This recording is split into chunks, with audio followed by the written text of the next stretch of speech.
Thank you and welcome to the show this morning. The topic today is chocolate cities in crises, and we have with us to talk about some of the crises in urban America today, dealing with cities that have a large African, Hispanic chocolate population.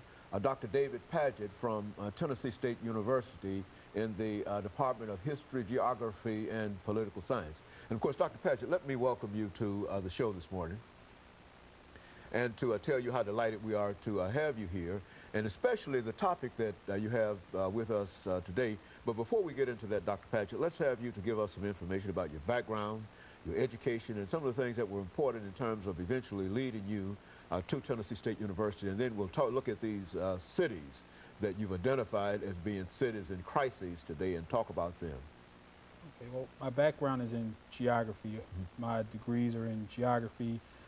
My master's is in geography and environmental engineering. Mm-hmm. But when I first started, I was primarily what we call a physical geographer. I dealt with environment, groundwater, pollution, and so on and so forth. But after I came to Tennessee State University, after teaching for several years in the environmental field, we don't really have an earth science program at TSU. And so I started to evolve into an urban geographer. And one of the things that I've always done is write.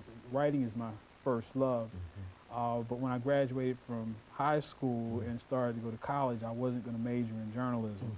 But I've been writing freelance for years. And about 9 years ago, I was reading Money magazine, and they had a list of best cities, and I was reading Forbes magazine, and all these business magazines have their best cities list. And I noticed that Black Enterprise magazine hadn't done that. And so I approached them and asked them, well, why don't you do it? And they said, well, we really don't have the expertise. But fortunately, with my background in demographics and geography, I was able to develop a methodology that they incorporated into their best cities list. And so we've done it in 2001, 2004, and most recently the May 2007 issue of Black Enterprise. So for almost 10 years, I've been looking at cities, especially cities, and their quality of life returning to African Americans. And one of the reasons I got involved in this was I noticed that a lot of the cities that were on the other list were not places that had high percentages of Black people. You had the Seattle, Washington, Providence, Rhode Island, places such as that. And I said, I bet if we queried African Americans, we'd get a different list of cities, and we did. But what's interesting is while you have cities on the list, such as in 2001, we had Philadelphia was on the list, Detroit was on the list, Baltimore, Maryland was on the list. Those cities are also synonymous with problems, violence, urban decay, drugs, police problems. And so it's a strange juxtaposition where we have these, what we call these chocolate cities. All those cities have a very high percentage of African Americans, and African Americans in general report we like to be in what we call chocolate cities, but then at the same time they have all these problems that I just mentioned, failing schools, housing problems. And so I've been studying this over the past, like I said, almost 9 years.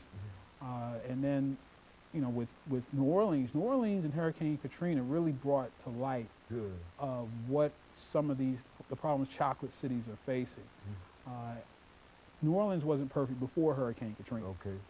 It was always a relatively poor African American population living in some very unequitable conditions in terms of economics, opportunity, et cetera, et cetera. You know, New Orleans being what it is, people kind of overlooked. You had overlooked that. One interesting thing that happened to me is when I went to Mardi Gras one year, the African American community, with the exception of one parade, the Zulu parade, they don't really participate in what we think of as Mardi Gras. It's not theirs. Their thing is the Bayou Classics, which I'm going to be attending next weekend, and also the Essence Festival and the Jazz Fest to some degree.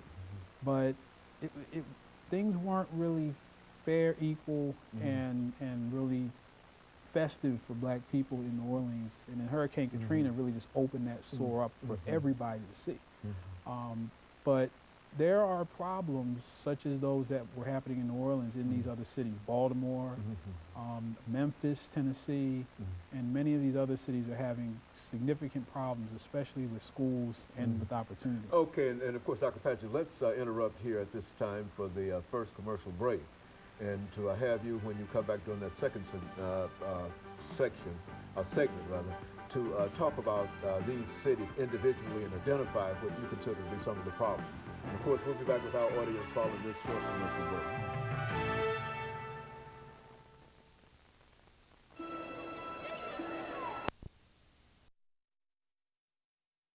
We're talking to Dr. David